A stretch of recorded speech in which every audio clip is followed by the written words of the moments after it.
Assalamu alaikum, family and peace. I'm here for another episode of 101 Muslim Stories, and I'm your host, Godfrey Brunn. I have the honor and privilege to have our good brother, a new convert, the man, the myth, the legend, Ricardo Rivera, here in the game. I'm excited. The young brother's here to tell us about himself and tell us his story. Ricardo, tell us about yourself, brother. Assalamu alaikum, bismillah ar-Rahman ar-Rahim. So, my name is Ricardo Rivera. Go by Ricky sometimes. It's for the older generation. They call me Ricky Ricardo. You know what I mean? They're like, oh, you like I Love Lucy? Watch I Love Lucy? I'm like, no, I'm like 23. I've never seen that before, but so yeah, Ricky. Ricky is my short name, but Ricardo. I grew up here in Florida all my life. I'm 23 years old, like I just said. I grew up in primarily religious upbringing, more or less non-denominational, I could say. Definitely Christian based. Growing up, we did a lot of Jehovah's Witness Bible studies, mainly because I know it's interesting. Everybody makes that face, mainly because they did the children's at-home Bible study, you know, door to door. And back then, this is back when you could trust people to do things like that. We had some very nice sisters and brothers come through and educate us when we were really young. So we definitely had that upbringing there, even though we didn't really take on a lot of the practices of Jehovah's Witness, like the holidays and things. My parents definitely had an understanding of some of the paganism behind it. Mm-hmm. So as a kid, I grew up knowing that, Easter and Christmas and all this, you know what I mean? Yeah. Had different roots and different things. Yeah. So when I grew up, I lost track of my faith for a while, I'll say that. It wasn't until I started getting into some trouble in my later teen years that unfortunately, well, I won't say unfortunately, but I made a weird path cross with God again through getting in some trouble in a youth program. I was actually baptized, again, Christian, and that really helped me make a reconnection with God on a personal level, where it wasn't just something my parents put on me, it was something I looked for in myself. And so I was brought up, like I said, Christian through that. But even then, I had problems accepting like the concept of the Trinity and why I had to pray to Jesus, why I couldn't pray to God. So a lot of that made me always kind of back and forth in not my faith, but where I lied within that and practicing it and yes. Praying and so on and so forth. Even as a teen. So my faith was definitely always there, looking for answers, looking for education. And just as a younger child, I never saw Islam in my face as I knew it, actually. Like I said, I used to get in trouble, unfortunately a little bit. And there was a point in time where some of the brothers around me, where I was, were practicing Islam, and I saw them praying in weird ways. I'm like, why are they praying like this? You know what I mean? They put their arms crossed and they get down. Yeah, it's crazy at first. Yeah, I'm like, what are you guys doing? And they don't want to be bothered. You can't talk to them because when you talk to them, they're in a whole different zone. They got their thing going on. I'm like, whoa, what are you guys doing? You know what I mean? And so at the time, I never really understood it. And it's crazy to look back and see how much it really was in my face at the time. Yes. Obviously, he was trying to put it in my face. I just didn't see the signs at the time. So inshallah, I got it. But yeah, that's how I would say my religious upbringing and somewhat of my later teen years, the more important in my later teen years, when a lot of trouble that I would say, even though I regret doing a lot of decisions, I don't regret where it brought me because it really helped reform my life and be the person I am today, which I'm proud of. Absolutely. Yes. That's beautiful, brother. That's usually those troubles or those moments of downtrodden or sort of quote unquote failures. Those sometimes are the greatest awakenings, because even for myself, that was in those moments is when I started to see more of God in Allah and his ways. So that's beautiful that you found him in those places. So so let me ask you, you are a convert. You said you did grow up Christian. How was the transition for you? What was the transition for you? What made you kind of come to Islam? And if you can go into more details about that. I wish I had more details about it, but like I said, it was a very almost a subtle coming. That, like I said, there's a lot of signs of it in my face early on that I never really noticed. Even people in my family that I didn't know that at the time what I was looking at was them practicing Islam. And as I became older, like I said, I always had questions about my faith, and more questions just led me to more answers that seemed to end up in Islam. And it just started to make more sense to me. And I even remember reading a copy of the Quran, that's how you say it, Sahih International version, Yeah. in one of those programs, and I thought it was a radical change from what I had just finished reading, was the entire Bible front to back. I had time on my hands, so I read it front to back, pretty in depth too. Took my time, took notes, and then I picked up that and I read it, and it was such a distinct difference, but with the same message, if that makes any sense. Yeah. Something about it just clicked, but I never spent enough time with it. Again, I never spent enough time with it at the moment to really go ahead and delve into it. So the coming to it, like I said, was really subtle, almost to the point that I can't even really pin like when I would say I definitely converted. Some people have like a major, you know what I mean, turning point. Yeah. That was subtle for me. I would say for you, so it sounds like Allah was just simply preparing you your whole life, and then the subtleties. Yeah. That's how it is. Like, you're never really ready for anything. We just prepare for it, and then when it happens, you just like, oh wow, I'm here. You know. So yeah, being the age I'm at now, which humbly I'm only 23, and then having a brother a little bit younger than me, and then also having a kid, I see a lot of the you can't teach a person this thing right now, because even though you could drill it into them, they're just not ready to have it. And that's exactly where I was at the time. He was slapping me in the face left and right with signs, but at the time I just didn't clearly see them as signs. Of course, my faith was strong. Like I said, the education led me where I'm at now. Yes. So it was a good thing that I continued on. But Alhamdulillah. I'm glad you did, brother. Like I said, that's the only thing I regret. Not the decisions that unfortunately led me to the path I am now, just not seeing the things I could have changed sooner. Yes, that makes sense.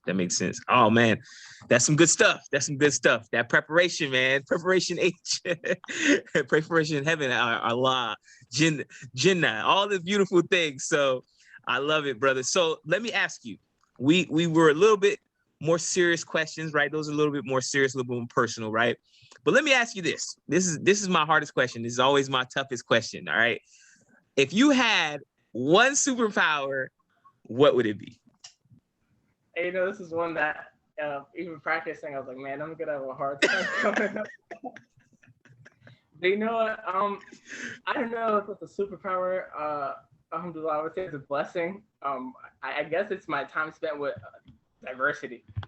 Just a lot of different environments. I've seen a lot of different things for my age. I could say I have a lot of different stories I could tell, a lot of crazy things I could explain to people, good and bad. And it definitely gave me a viewpoint of a world that I see it in a I wouldn't say clearer lens, because I don't want to say I'm higher than anybody else, but I see it in a much more diverse way that you could, if you really take the time to see things through, there is a different perspective on everything in life. And like I said, I've had some really rough times where I've had to humble myself, and then I've been at other times where unfortunately I felt too, high on yourself. Yeah. Both ends of the spectrum, and I've seen everything in between. So if you could turn that into a superpower, what would it be? Like a Marvel hero, like a Marvel superhero? Like, what would it, like, how would you turn that into a superpower? What would that be? How would that be for you? Like, what correlation would it be? Like time travel? Would it be like? Do we have any like diverse Marvel superheroes? I don't know. Honestly, I don't know. Okay, maybe if I had to put it into like a pure cartoonish thing, it'd be like like an Animorph, I guess, because you know what I mean. I could so like a transformer, like someone that can like Mystique, like someone who can transform. Instead of like transform, I would like to go Animorphs. That's a classic, you know what I mean? That's it. Okay, I like it.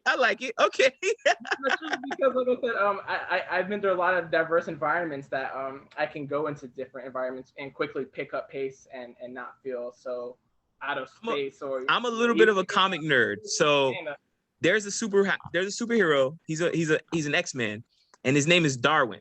And what Darwin, his superpower is diversity, right? So basically, what his superpower is that if you put him in a different situation, he can adapt to the situation. So if you put him underwater, he'll grow fins.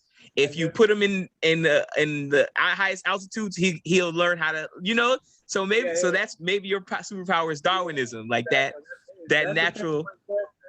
Yeah. You can adapt to every environment. I love it. Like, even the trip to Louisiana, that was a great example of. He called me the night before, like, "Hey, you want to go to Louisiana?" You jumped right on it. That was amazing. Right on the night after, we're in the middle of the bayou camping, no campground. Fighting those bat mosquitoes. Yeah. I love it, brother. That's awesome. That's awesome. So the last question I have for you is for you're fairly new to Islam, which is beautiful. Your journey, I can tell it's going to be an amazing journey for you and your wife and your child. And for your family's sake, you're going to have just the most amazing journey. But in your time as a Muslim, or even before you're Muslim, is there something that you would say about Islam that you could, a message that you would leave to people that might not be Muslim yet, or might not be Muslim, or that are Muslim, recently converted, and they want to they might have a question about something? Is there anything you can, like a message you can leave that they might not know, that people might not know? And during your perspective. And without getting too much into this message, basically the peace of Islam, and not really the peace in more of a political way, but the peace that you could find basically within yourself, which is the whole point of Islam and the whole little definition and transliteration of Islam. Yes. But truly for me, it was a sense of overwhelming peace, overwhelming security, overwhelming discipline, self-discipline, yes, structure, things that clearly, as I stated before, in my younger teen years, I was lacking thereof. And even with practicing in Christianity, practicing in my faith alone, you know what I mean, regardless of religion, it was still hard for me to find that structure that Islam provided me. And when I did come to Islam, it was like an instant click, because I knew that that's what I needed. And it wasn't in like a commander, you know what I mean? Yeah. It wasn't just militant, but it was direct. Exactly. It was self-taught, and when you reach that level of self-teaching, to be able to hold more patience, to be able to see things through in a better light, to be able to see God in all his works, and just the way that Islam teaches you how to handle everything, it really does bring about a sense of security, a sense of peace, a sense of contentment. Contentment is a great word, contentment. Alhamdulillah, So, I love it. Yeah, I think a lot of people, inside and outsiders, of course, especially insiders as well. We can't go past our fellow brothers and sisters who just haven't found that amount of peace and sincerity in their faith and things like that. Yes. But like I said, I feel like a lot of that goes with patience in their faith, and patience in non-Muslims as well, and seeing our faith through and seeing what it really is about, and not going through the misunderstandings of it. So. Yes, brother, I agree wholeheartedly. That is like an amazing message. The level of peace that comes with Islam is, and the self-discipline. I think that was growing up, for me, that was one of those things where it was like, wow, those Muslims really are, they're disciplined, Matt. Like, they just through and through, how they eat, how they practice their religion, everything. And so as I grew older, same thing. I think that was like one of the things I'm most proud of now, is just being more, learning how to be more consistent and more diligent with the faith.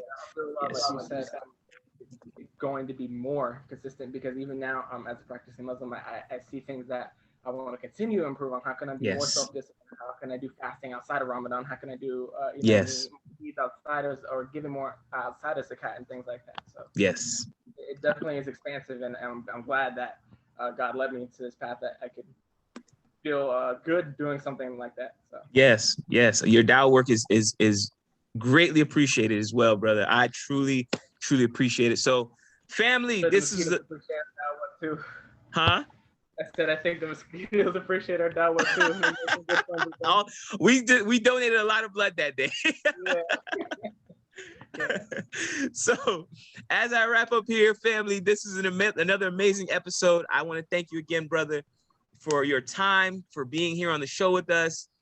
Thank you for sharing a little bit of yourself with us and your journeys. And may Allah bless you continuously in your journeys, and you and your family as well. So as we wrap up, I want to just say, family, I hope y'all enjoy this wonderful episode from the good brother.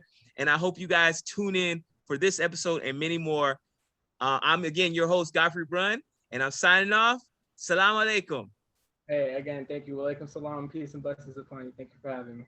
Absolutely, brother.